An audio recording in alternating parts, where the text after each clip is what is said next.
Okay, so today we're going to be continuing our Fullmetal Alchemist discussion. I will be talking about volumes 13 through 18 in this section. I've done 2 reviews previous to this one, so if you've missed those, I'll have them linked in the description so that you can catch up.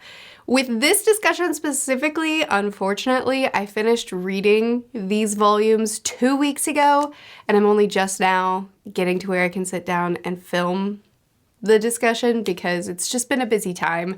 So it's not as fresh on my brain as I like it to be, as I like these things to be in the review. So if this one is a little bit less, I don't know, cohesive, I'm sorry. Also, there have been a few YouTubers lately that have been hit with copyright strikes for their manga content. So I'm just gonna be a little bit more careful than I normally am. And my policy has been for a long time, if I'm reviewing something that's a recent release, no panels whatsoever. If I'm reviewing something that's quite old, then, you know, I do. But I'm going to be just a little bit more cautious now, and I'm going to have significantly fewer panels on the page. Basically, if I feel like it's very necessary, then I'll have it there. Like if I'm speaking about visuals or if whatever.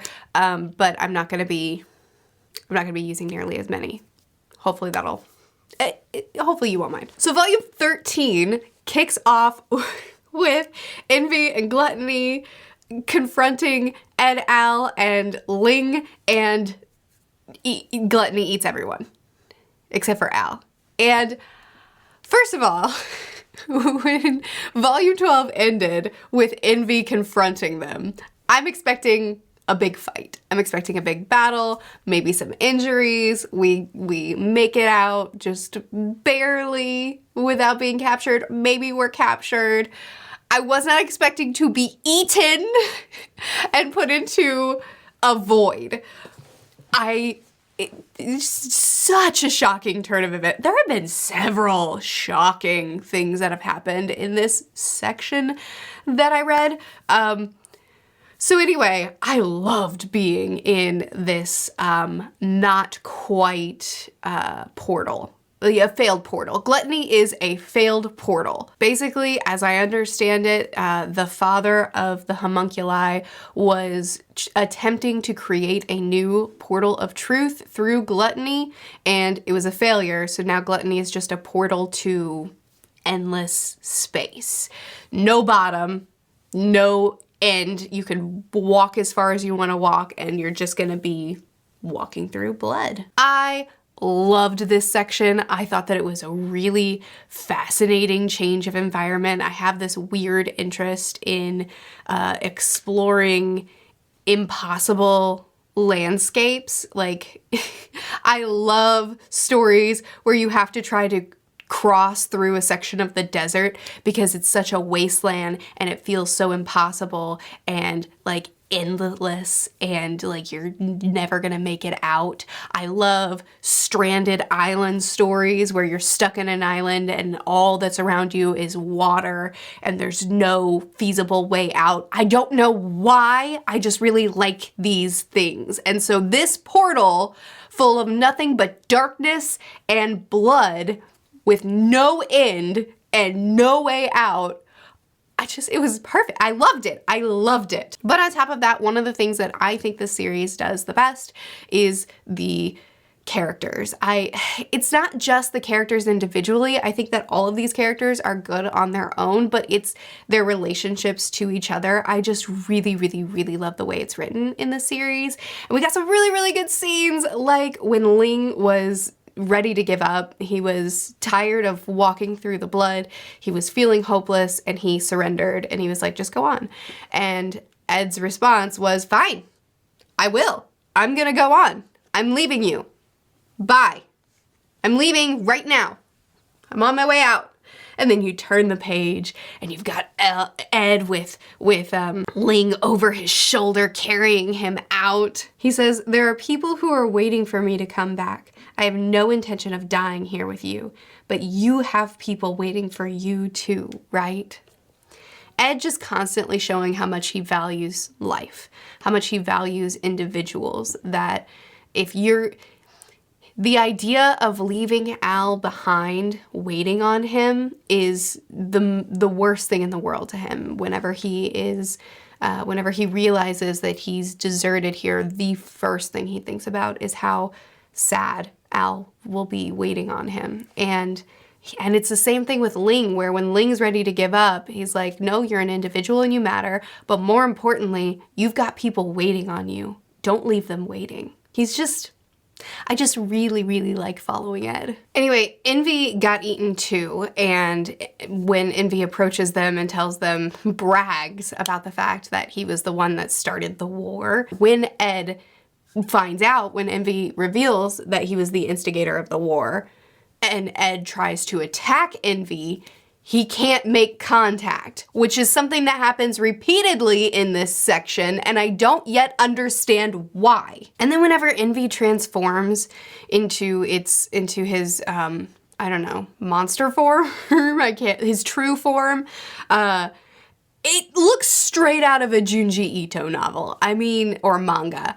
It's grotesque. And then whenever Ed goes to attack and the faces that are attached to Envy are crying out to be killed, screaming things like calling out to their brother, their father. So we find out that all these people that are attached to Envy are actually the Ishbalans that were sacrificed, that were killed. And now they're these soulless, mindless beings, and their energy is just being used to feed the stone anytime Envy uses the stone. And this is a really horrifying image and concept. Just really not light stuff happening here. And Ed has to once again grapple with, okay, where does humanity begin? If Al is nothing but a soul, if he's not what most people would consider human, he's had to face this with other beings that are nothing but a soul, and now he has to face it with people who are no longer, who are even further removed from that. But like, I mean, Ed's incredibly clever. He's an incredibly smart person. He's constantly thinking his way through situations. He's constantly putting pieces together and finding a solution. And in this case, it was, okay, I'm learning from what I've discovered from my mom that you cannot transmute a dead person. You cannot pull from the land of the dead and try to create something living again. But what if I try to transmute something that's living? And from there, tries to access the portal of truth to get them out of this false portal. Oh, right. Okay, so to add to this scene, I completely forgot about this until I looked at my notes. To add to the emotional trauma that is this scene, when Ed successfully does step through the real portal of truth and is back in this white landscape. I do like the juxtaposition of the true portal of truth is just white and clean, and then the false portal of truth, the failed portal, is black and blood. That's nice. Anyway, doesn't matter. So when he does step through the true portal of truth, what does he see? A second door and Al's body. Al's body that he had previously figured out, pieced out in his mind, pieced through, figured out, put the puzzles together that Al is, his body was not destroyed. It was simply taken from them, and it's being held in the portal of truth, and they could still access it if they could just get to it. And it's there, and Ed, he sees him, and he's malnourished, and he's not doing well, and they had already discussed that it's possible that they don't have a lot of time left to reunite the body and the soul. And now we actually see how far gone the body is. But he can't get him. He can't get Al's body and bring him back because Al's soul has to be the one to retrieve him. And oh, golly. Oh, man. Oh, golly. So Ed makes the promise as he's being pulled back through the portal into the physical, the real world. And he's screaming at his brother, telling him that he'll come back to get him no matter what, and telling him, I'm sorry for making you wait. I don't know, the loyalty that these kids have for each other, the love, the absolute sacrifice of self to make each other whole, you know? Ed, all of them, I just really like the way relationships are written in this book, in this manga. It's very good. So we do get the face reveal of the father. Al, while he was with Gluttony, has decided that he's going to go with Gluttony to meet their father so that he can try to help get Ed back. And then also Ed is spat out and now they're together. Ed, Ling, Envy, Gluttony, Al, and now the father of the homunculi are all hanging out together, and we get the face reveal and we see that yes, indeed, he does look like their dad, but he's not their dad. He was surprised that, I don't know, Holdenheim, I don't know how to say his name, so I'm just gonna say Ed and Al's dad. He was surprised to even hear that he had kids. So they're obviously two separate beings, but they look identical. I have some theories, but I'll get to that. I don't really have theories. I just have off-the-wall guesses. But what we do know is that he's ridiculously powerful. He is able to fix Al's armor with just a touch. He's able to fix Ed's broken arm and ribs with just a touch. He doesn't seem to be using the laws of equivalent exchange, at least as far as I can identify, and I don't know why or how. And he is definitely not human, I think, because he says that he considers human like insects. Like, I don't pity them. I don't hate them.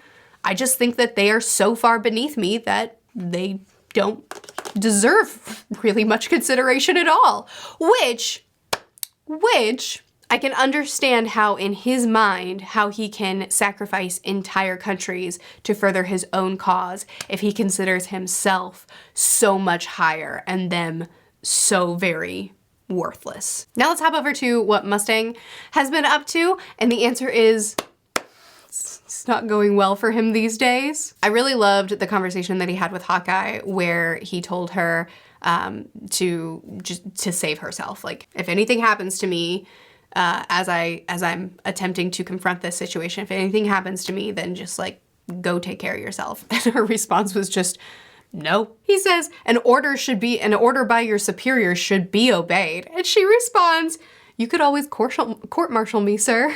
I love their relationship too. It's, again, the way characters are good, but it's the way they interact with each other, because they too have such a strong loyalty and bond to one another. They care about each other so deeply. And they have this very formal, proper relationship between the two, but it's just so much deeper, and I think that they would do anything for each other. So Mustang tells Hawkeye to wait, and she does, and then he goes in to, I guess, try to start laying seeds, start asking questions, start putting into people's mind that King Bradley could be a homunculi.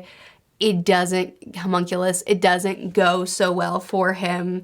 And in fact, it's revealed that not only is King Bradley, yes, a homunculus, good job, you figured it out, so proud of you, but also everybody in the highest places in the military is aware of it and is fine with it and is in on everything, or is on his side. So when Hughes was warning Mustang that there was a great threat, he meant an internal threat. He knew, and that's why he was taken out.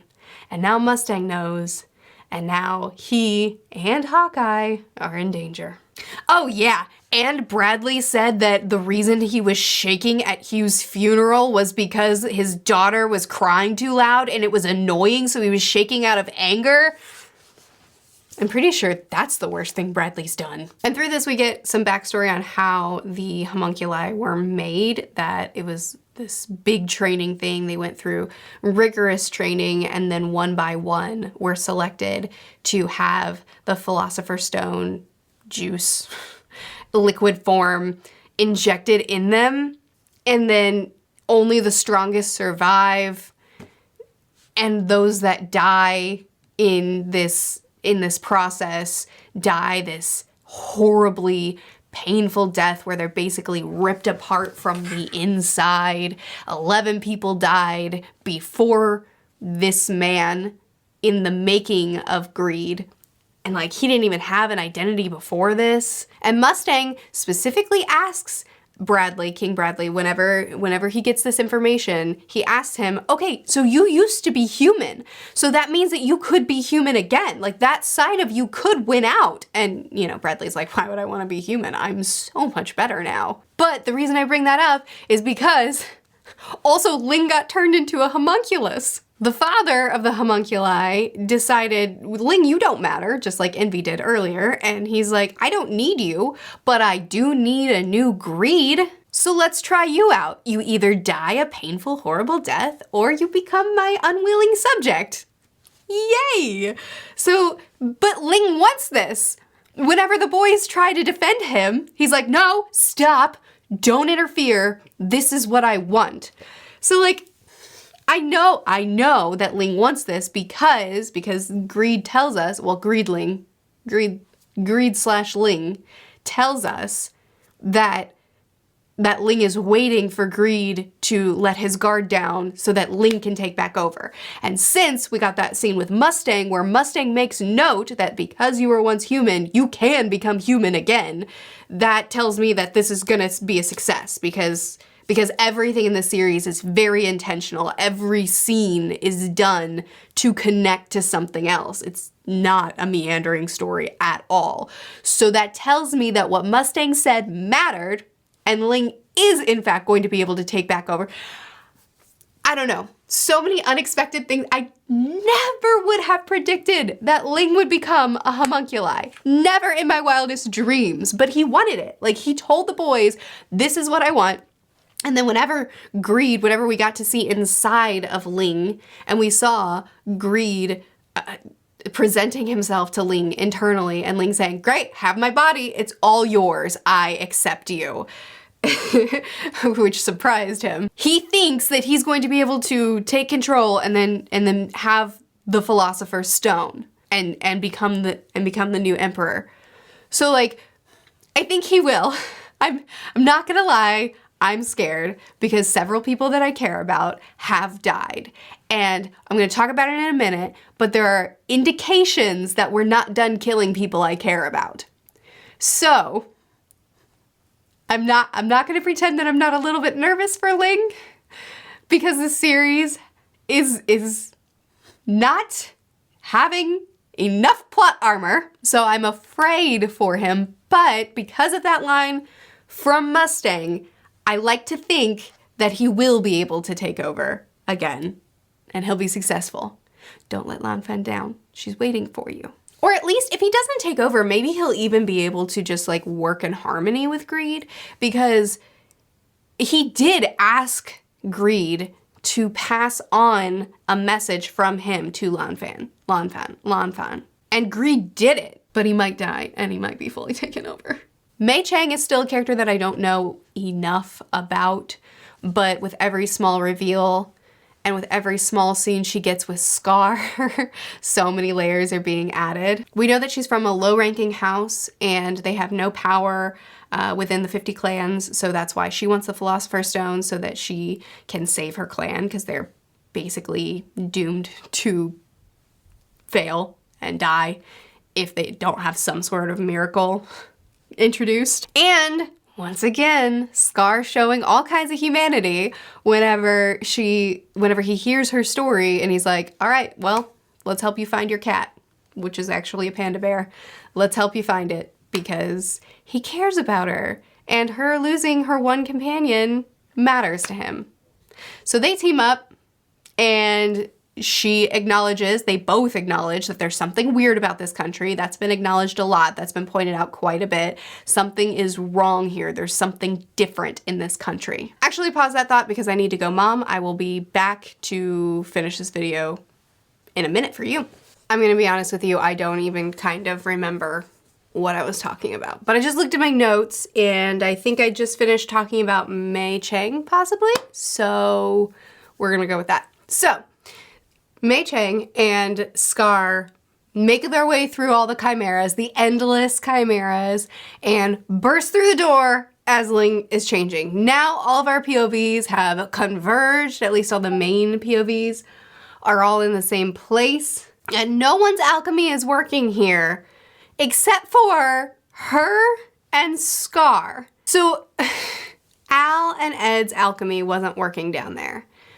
Also, we later find out when Ed is restoring the town that got destroyed that they called other alchemists on the scene and they looked like fools because their alchemy wasn't working at that same time.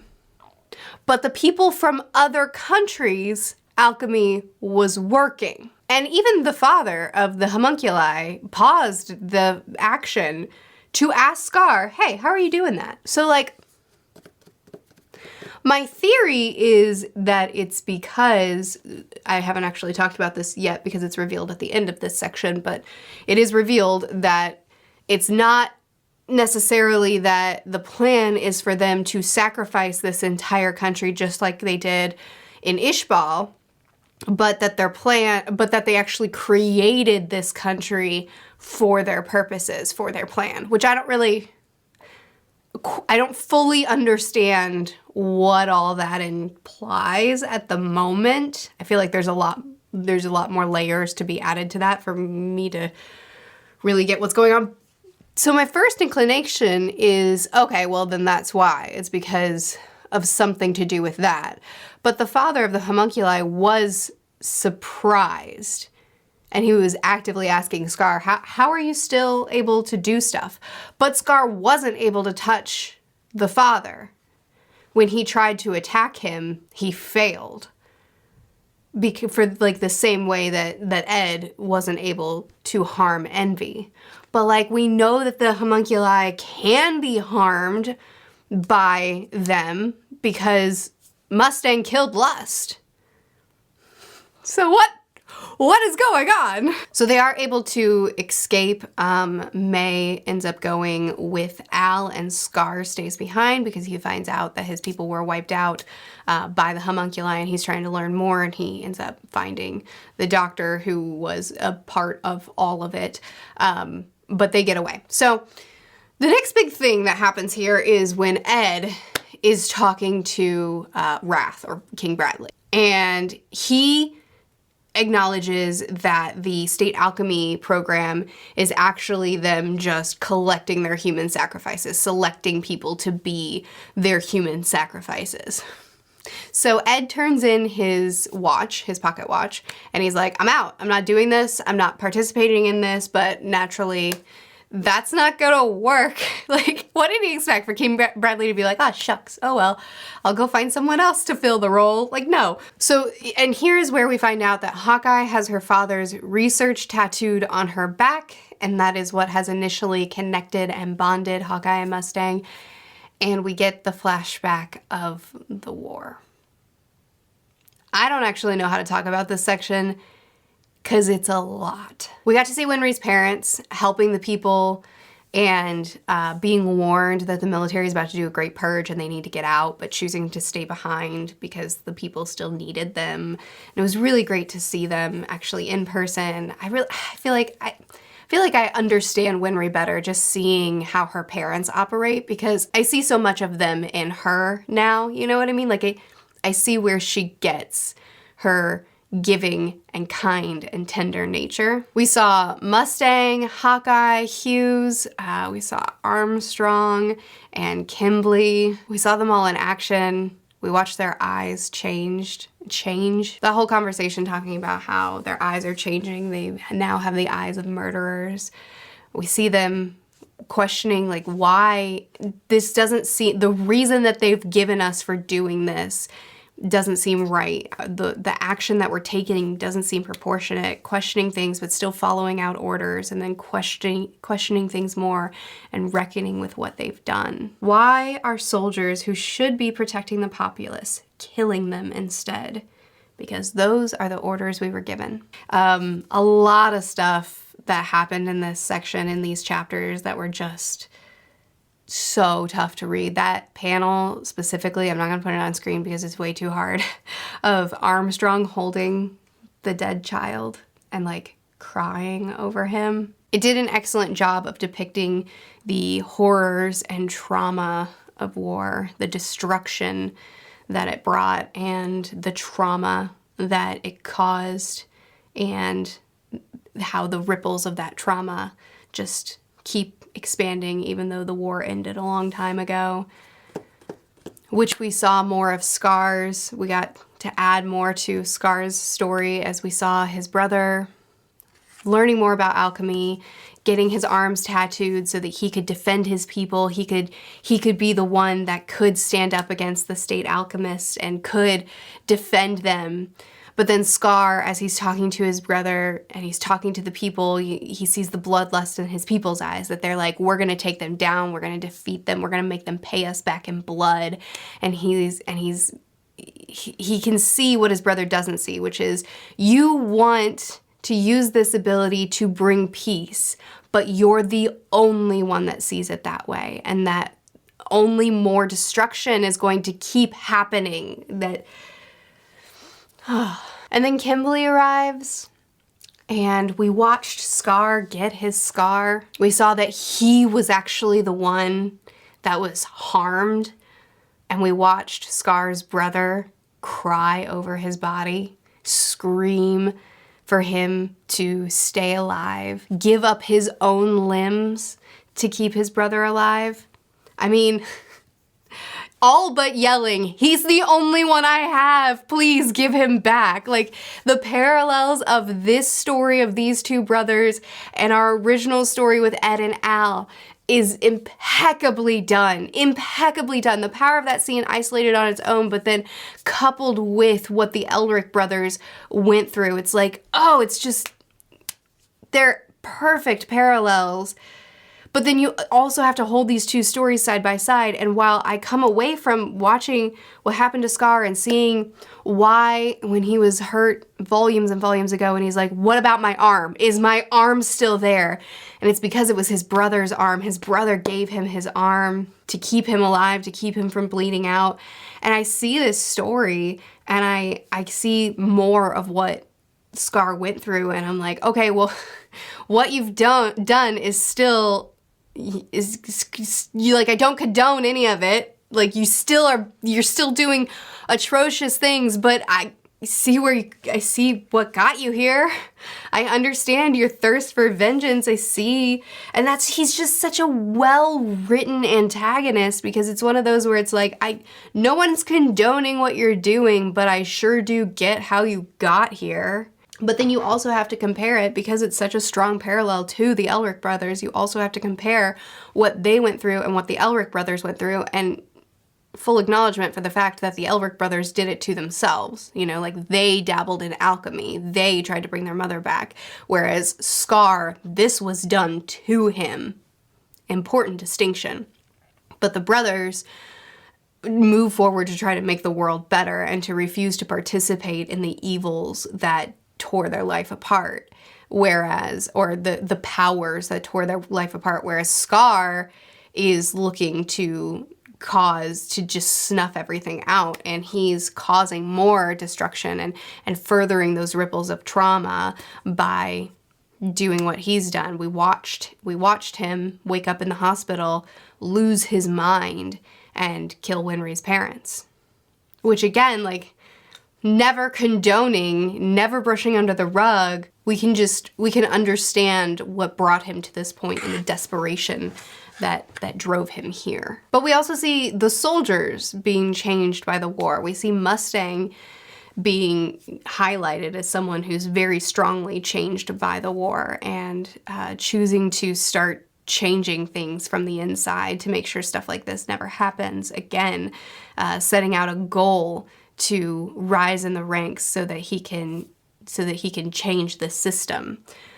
And Hugh's teaming up with him on that, and he asked Hawkeye to promise him that if he ever strays from the correct path, that she should shoot him, and they have this pact. And she's agreed to it. She has agreed to it. I'm not gonna lie, I am nervous about about this right here. These two, Hawkeye and Mustang, are the two that I'm the most concerned about, because the series has already established that it's perfectly fine with hurting me. Like, it's already taken Nina from me, which I barely knew, but it was still extremely painful, and it took Hughes from me, who I was very attached to, and that was really mean. And I don't think it's done taking people from me. And I think that Ed and Al and Winry are safe. I especially think Ed and Winry are safe. I hope Al's safe. I'm not fully convinced on him. But I do think that there will be more. And I feel like of the more, Hawkeye and Mustang are our secondary mains. You know what I mean? Barry, it took Barry from me too, but he was a murderer, so it's a little bit different. He was just a lovable murderer. But the thing is that there has been foreshadowing that Mustang is gonna be it. Like, this scene where he says, if I ever stray from the path, shoot me. I'm terrified of that coming back around.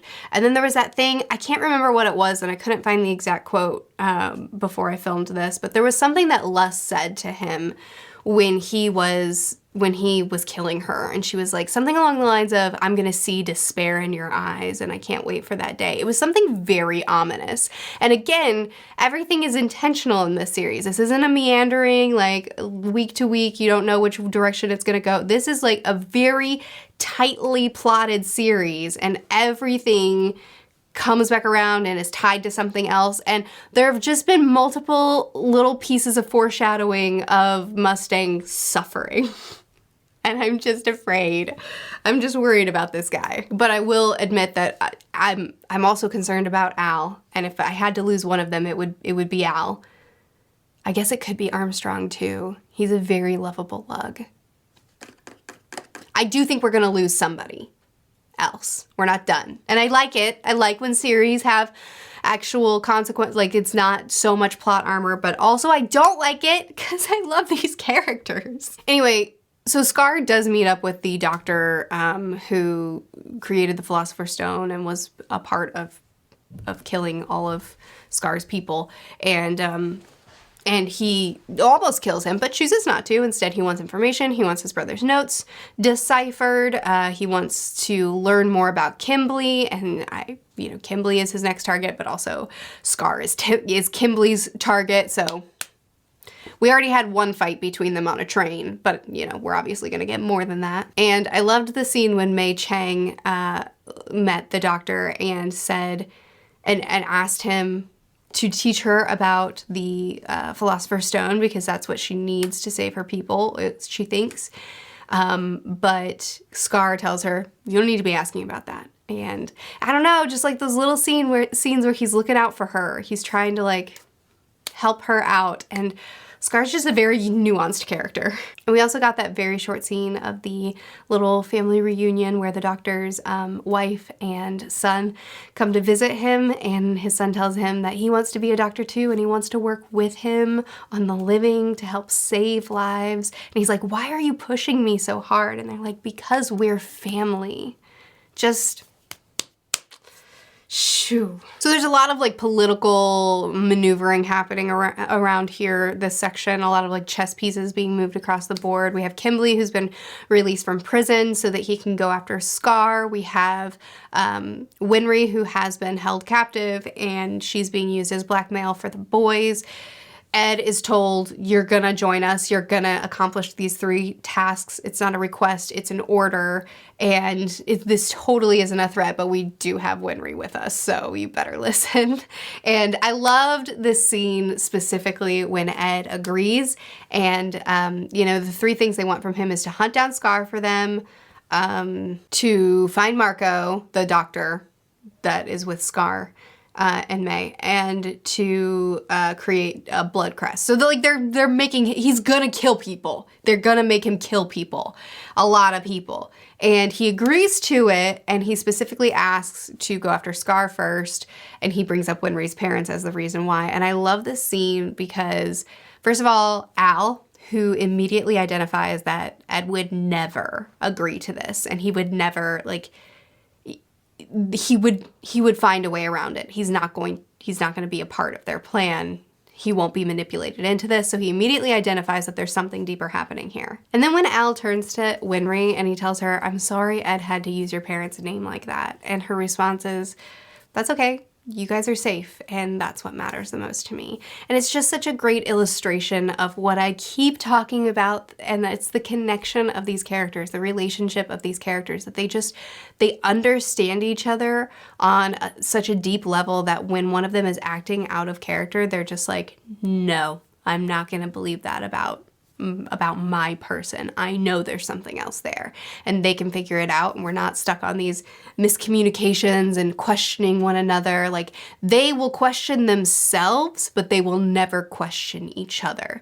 And then that loyalty of, that's okay, as long as you're safe, as long as you're protected, nothing else matters. And then immediately following that, whenever they do catch up with Scar, and Winry is there, even though she shouldn't be, and she asks Scar, why? Why'd you do it? Why did you kill my parents? And his response is, I don't have a right to speak on that, but you do have a right to want to eliminate me, or whatever wording he used. He's like, you have every right to choose to kill me right now. He understands the pain that he's caused her because he lives with that same pain every single day. And he accepts if his fate ends here because of that. But Winry chooses to break the cycle because her hands were meant for healing. Her taking that bandage and going and wrapping his arm that's wounded, and instead of meeting violence with violence, meeting violence with what she brings and what she learned from her parents. Man, it was a really good scene. I really love that scene. So now they're kind of working with Scar. And honestly, I trust him. I hope he's not gonna let us down. I feel like he really is a very, very broken person, but I think that I think he honors his word. I think that he will. Anyway, so Winry suggests that Scar pretends to kidnap her and takes her away. Ed really doesn't want to do it, but Winry is ready to step up. She's ready to not be an obstacle anymore, which she's not, but she's ready to do what she can do for their cause. And so that happens. But first she gives Ed her earrings and tells him to hold on to them and give them back to her later. And I don't know what's gonna come of that, but I do know that whenever that comes back around, whenever he does give her the earrings, it's gonna be an awesome scene. I'm sure somehow it will be very emotional. So that's the last big scene that happened in this section. A couple of quick things that were more ground laying, more like introduction, here's something that's coming but hasn't actually been explored enough for me to dig into yet. We got introduced to Major General Armstrong. I love her so much. I love that her brother, Armstrong, the Armstrong that we have known all this time, is like, here, let me give you a letter of reference. Make sure to give this to her and it'll be totally chill. And then she like doesn't even read it. She doesn't even want him to be doing well. She's just like, I make my own decisions. I run my own spot. I'll decide what I want to do. Sloth is officially in the story now, I hope. He did jump back in the hole. I still don't know what he's doing or what his task is or what his purpose is, but I assume, my guess is that he's digging the pentagram or whatever that's called, the shape that they have to create in order to, like, that's around the whole country that they're about to sacrifice, right? So I assume he's digging out the shape and it's underground and that's why people don't see it. That also might be why, one of the reasons why everybody says that it feels different here. I don't know. There's a lot that I still need to learn. So we got the reveal, which I've already mentioned, that this country was created from scratch in order to accomplish their goal. I still don't fully understand this. I hope they're gonna expand on it and it's not just something that I've missed and should understand by now, but I don't understand it at this point. I don't know the full implications of what that means, but I do know that their plan is a survival of the fittest sort of thing. Like, the people that die, they were weak, and the people that survive, they are worthy to live, which aligns with what we've learned about them and how they make the homunculi, that, you know, if 11 people die as I inject this Philosopher's Stone liquid into them, then shucks, they die. I don't care. I'm looking for the one that's strong enough to serve me as my greed or wrath or envy or whatever. We've gotten some more information about the boy's dad that I still just don't understand. Their dad is still such a mystery to me. We didn't get very much of him at all in this section. We saw him go up to the top of a mountain and he says, "I'm sorry, I'm gonna have to use all of you."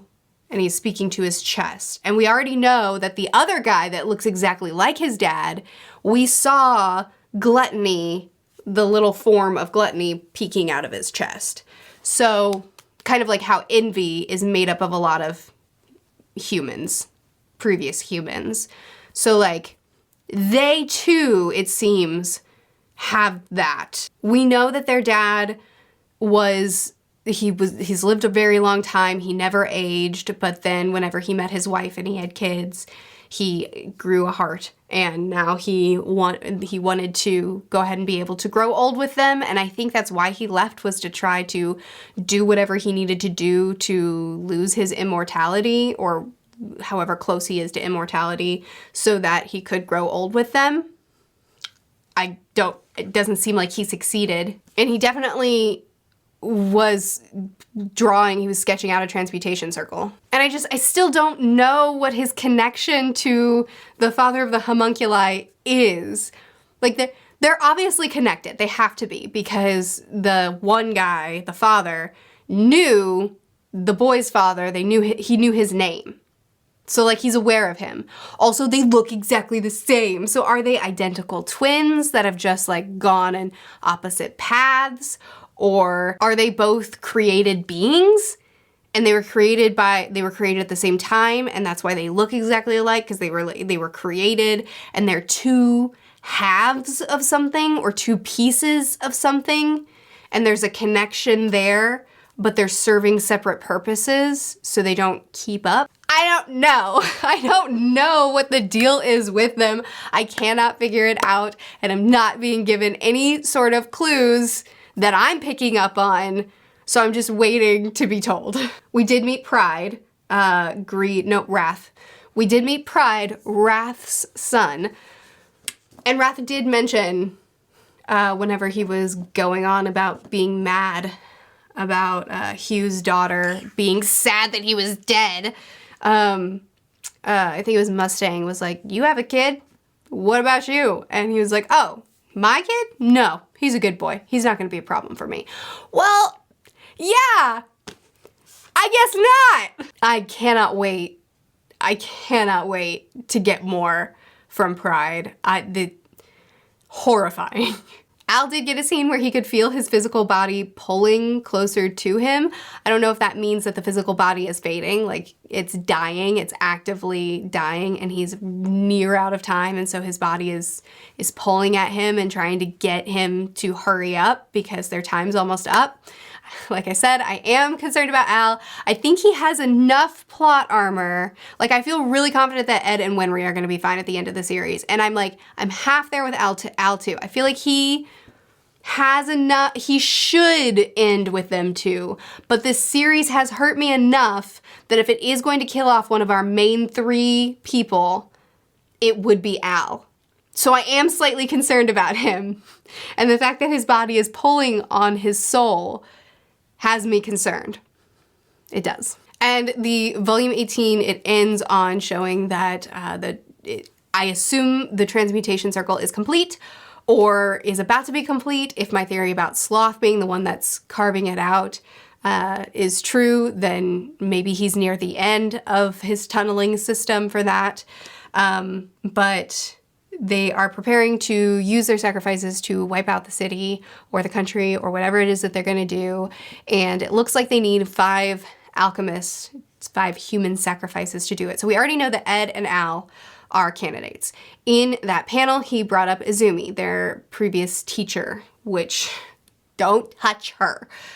Oh no, that's another character that's secondary but important enough that she could be at risk too. It could be her. Nope. Okay.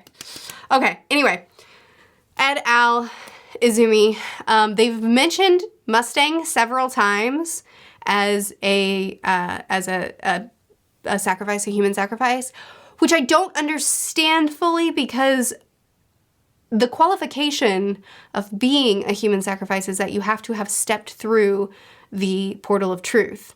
And I've never heard Mustang talking about doing that. Unless it was just mentioned in passing and we never got the story behind it and I just missed some one-off line. But I never heard him say, or at least if I did, I didn't retain him saying that he stepped through the portal. So it's either something that hasn't been revealed to me yet, or I'm misunderstanding that this is a definitive qualifier. But anyway, Mustang, they've brought him up several times, so I know that he's a candidate as a human sacrifice. And the only other person I can think of, I guess it could be Kimblee, because Kimblee is an alchemist. So it could be him, I guess. I was thinking of Ed and Al's father because he's noted as like the most powerful alchemist, or one of the most powerful alchemists, or so. He's an alchemist. So I figured he could potentially be an option too, but with his connection to the father of the homunculi, I don't actually know if he would be or not. So it could be Kimblee. Anyway, that's what I've got for you. That's what I read. That was through volume 18. A lot of speculation because these volumes had a lot of action, had a lot of awesome, impactful, amazing scenes, but it was also a ton of setup, which means that these last 6 volumes are probably going to be a lot. And I can't wait. But that's the end of that. Feel free to chat with me more about it in the comments. I post videos every Monday, Wednesday, and Friday on this channel, Tuesdays and Thursdays on the second channel, which is always linked in the description of this video. I'll see you again soon. Bye.